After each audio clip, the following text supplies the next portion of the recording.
चलिए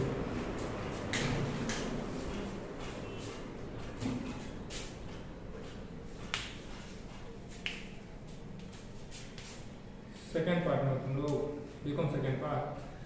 तो सबसे पहले हम अकाउंट स्टार्ट किए हैं जिसमें हमको सिर्फ वीवीआई क्वेश्चंस का थ्योरी पढ़ना है, ठीक है।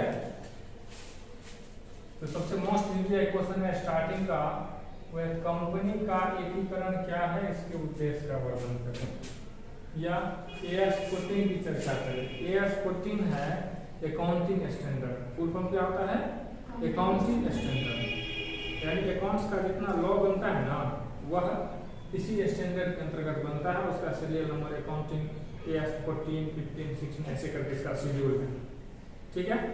तो हम लोग बोला AS14 की चर्चा करें, जब बोल रहे क्वेश्चन में, तो AS14 में एकीकरण का ही चर्चा है। किसका चर्चा है, एकीकरण का ही चर्चा है AS14 में, ठीक है। तो इसका मतलब ये है कि हमें एकीकरण के बारे में बोलना है। फिर आगे उसी में अथवा दिया है कि एकीकरण में रोजना बच्चा प्रविष्टि है, यानी एकीकरण के समय क्या क्या जनरल प्रविष्टियां पूछी जाएंगी। यह मास क्वेश्चन है जिसको हम देखते हैं। तो एकीकरण क्या होता है, सबसे पहले तो सुनने से ही साफ होता है कि एकीकरण मतलब एक हो जाना। एकीकरण मतलब जैसे यहाँ पे कॉमर्स कोचिंग है, बगल में इंग्लिश कोचिंग है, दोनों एक हो जाए तो एकीकरण हो गया। यहाँ पे कॉमर्स है, यहाँ पे साइंस है, यहाँ पे 9th 10th का पूरा कोचिंग मिल के चले, तो उसे क्या कहेंगे, एकीकरण। तो एकीकरण का मतलब ही होता है एक हो जाना। लेकिन यहाँ पे एकीकरण का आशा है कि कंपनियों का एक होना। एकीकरण का मतलब कंपनियों का एक होना। जब 2 या 2 से अधिक कंपनी मिल जाती है और मिल करके व्यवसाय करती है, तो इसे हम कहते हैं कंपनियों का एकीकरण। क्या कहते हैं। अब एकीकरण होने का 2 विधि है जिसकी हम बाद में चर्चा करते हैं। तो सबसे पहले हम चर्चा करेंगे कि एकीकरण क्या है। एकीकरण का मतलब 2 या 2 से अधिक कंपनियों का एक होना। और ये एक होती क्यों है, इसके पीछे भी कारण होता है। जैसे 2 कंपनी है, एक कंपनी का स्थिति जर्जर चल रहा है, अच्छा प्रॉफिट नहीं हो रहा है, तो वो दूसरा जो बड़ी कंपनी होती है उसको ले लेती है और दोनों मिल करके व्यवसाय चलाती है। एक तो ये हो गया। दूसरा कि 2 कंपनी है, दोनों आपस में कंपटीशन करती है, तो कंपटीशन में क्या होता है, लॉस होता है ना कंपटीशन करने से। तो दोनों एक मिल करके करेगा तो ज्यादा फायदा कमाएगा।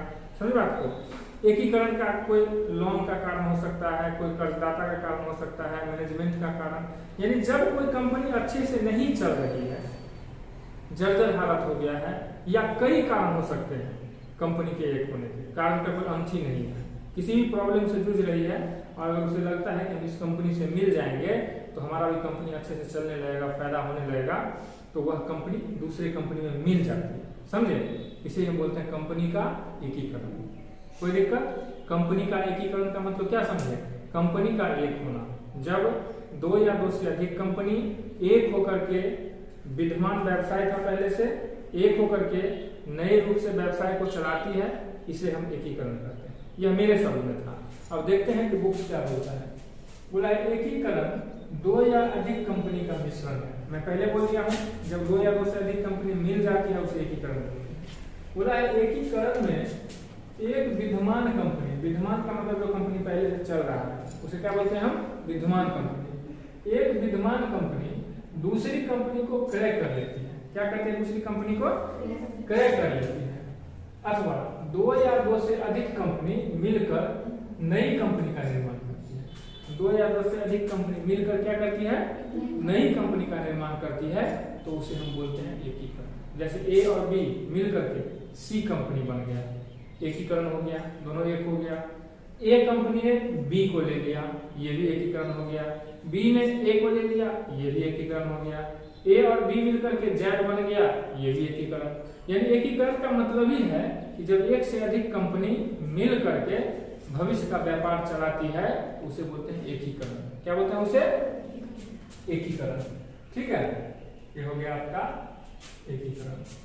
चलिए, मिलकर नई व्यवसाय। AS14 क्या कहता है, AS14 के अनुसार एकीकरण एक विद्यमान कंपनी का, विद्यमान मतलब जो कंपनी पहले से है, एकीकरण क्या है, एक विद्यमान कंपनी का दूसरे कंपनी में विलय द्वारा हो सकता है। एक कंपनी चल रहा था A, उसको B ने ले लिया, ये भी एकीकरण है।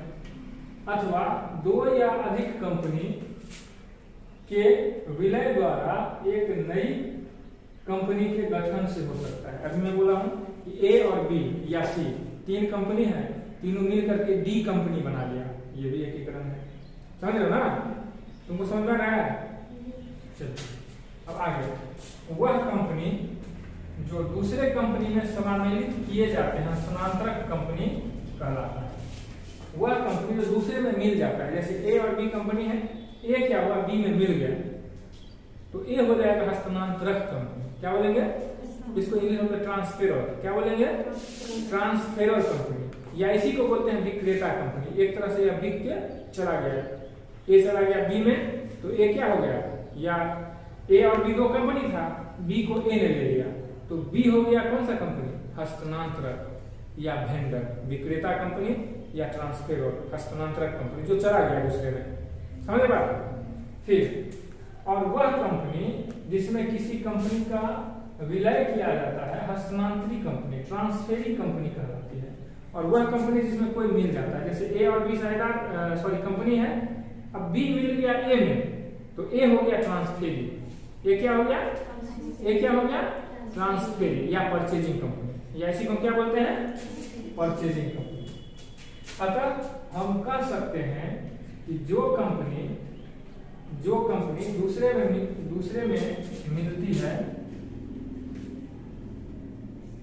मिलती है वह विक्रेता कंपनी है। जो कंपनी जो दूसरे में मिल जाती है वो क्या होता है?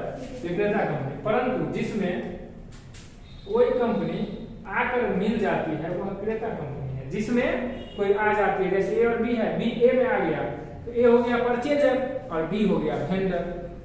वेंडर को ही, विक्रेता को ही बोलते हैं ट्रांसफेरर और खरीदने वाले को बोलते हैं ट्रांसफेरी। क्या बोलते हैं? ठीक है, क्रेता कंपनी। ठीक है, चलिए। साधारण अर्थ में एकीकरण के अंतर्गत एक या अधिक कंपनी का समापन अनिवार्य है। साधारण अर्थ में एक या अधिक कंपनी का समापन अनिवार्य है। ए बी सी डी चार कंपनी था, ए बी सी सब मिल करके डी में चला गया तो क्या हुआ? वह समापन हो गया, कंपनी बंद हो गया और ए में चला गया तो अनिवार्य है। अब यहाँ पे चार था, कभी एक ही हो सकता है, जैसे ए और बी है, बी मिल गया उसमें तो बी खत्म हो गया। ए बी सी है, बी और सी दोनों मिल गया तो क्या हुआ? बी और सी खत्म हो गया। यानी कंपनी का समापन तो फिक्स है, एक या अधिक कंपनी का। वही बात यहाँ पे बताया गया है। समझ रहे हैं? एकीकरण के अंतर्गत एक या अधिक कंपनी का समापन अनिवार्य है। जो कंपनी मिल जाता है दूसरे में उसका अपना अस्तित्व खत्म हो जाता है। परंतु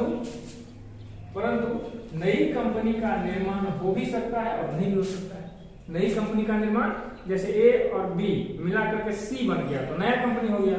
ए और बी था, बी को ए ने ले लिया तो ए ले लिया तो ए कंपनी तो पहले से ही था ना, तो ये तो नया नहीं बना। यानी कि जो कंपनी खरीदती है वह नया भी बन सकता है, पुराना भी रह सकता है। ठीक है, लेकिन जो पुरानी कंपनी है जो बिक जाती है, दूसरे में मिल जाती है, उसका समापन अनिवार्य है, खत्म होना ही है उसको। ठीक है, हो सकती है। एकीकरण के प्रकार एएस 14 के अनुसार एकीकरण के दो प्रकार होते हैं। एकीकरण के कितने प्रकार होते हैं? दो प्रकार। पहला होता है विलय के स्वभाव की।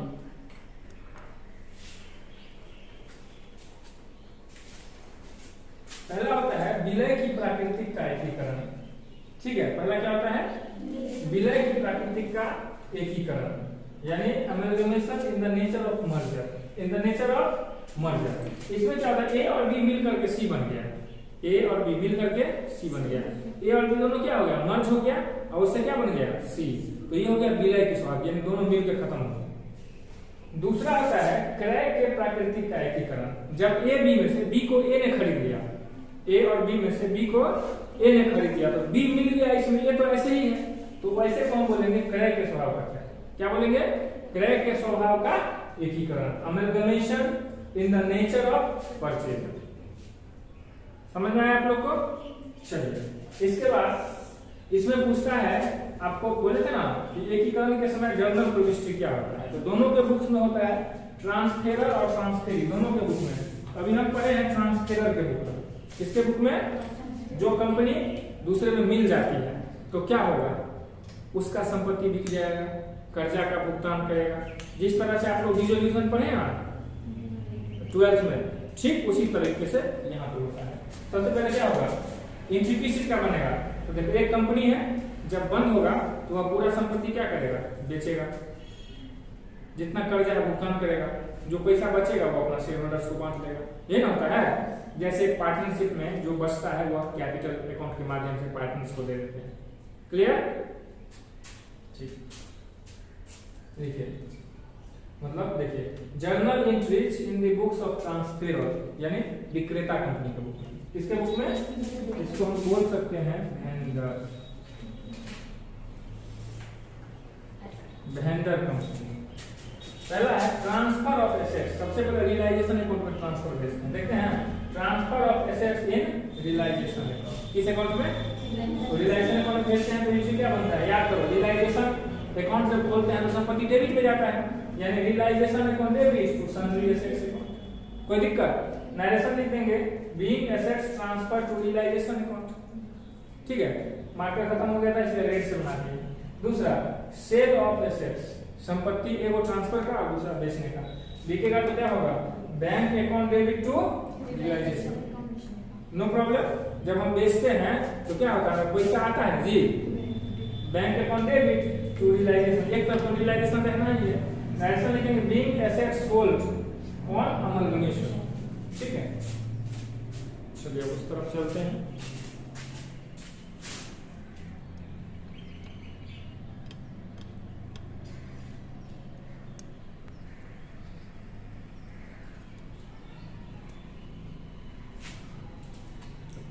दो एंट्री हो गया है।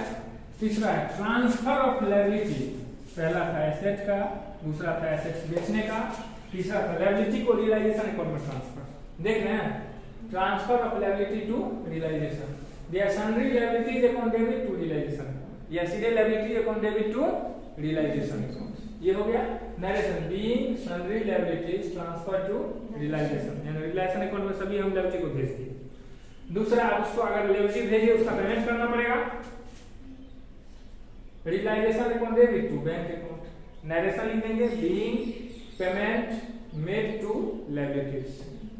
ठीक है, या सन्ड्री लायबिलिटीज। अगला है payment of realisation expense, R U, वसूली में जो खर्चा होता है उसको हम पे करते हैं ना, तो realisation account debit to bank account, narration लिखेंगे बीइंग रियलाइजेशन एक्सपेंस पेड। अगला consideration due from company, consideration मतलब प्रतिफल, हम जो अपना कंपनी उसको देंगे तो उससे कुछ मिलेगा ना, किससे, जिस कंपनी को देंगे, तो जिस कंपनी को देंगे ये ड्यू का है, बकाया का। कंसिडरेशन का दो एंट्री होता है, एक ड्यू दूसरा पेमेंट, तो उसको देंगे तो ट्रांसफेरर कौन कंपनी होता है, जिसको हम सामान देते हैं। ठीक है, तो transferor company account debit to realization, ये हो गया। इसके बाद हमको वो पैसा देगा, बैंक अकाउंट डेबिट या शेयर दे सकता है, share account debit to transferee company. Clear? चलिए, इसके बाद हो गया अंतिम, रियलाइजेशन अकाउंट बनाएंगे तो प्रॉफिट या लॉस होगा, याद है ना जिस तरह से डिस्ट्रीब्यूशन बनाते थे, तो realisation account debit to equity share holders account, जब प्रॉफिट होगा। अब हम दोनों एंट्री नहीं बनाए हैं, और लॉस होगा तो ये एंट्री क्या होगा, लग जाएगा। लॉस होगा तो क्या होगा, वो भी बना देते हैं,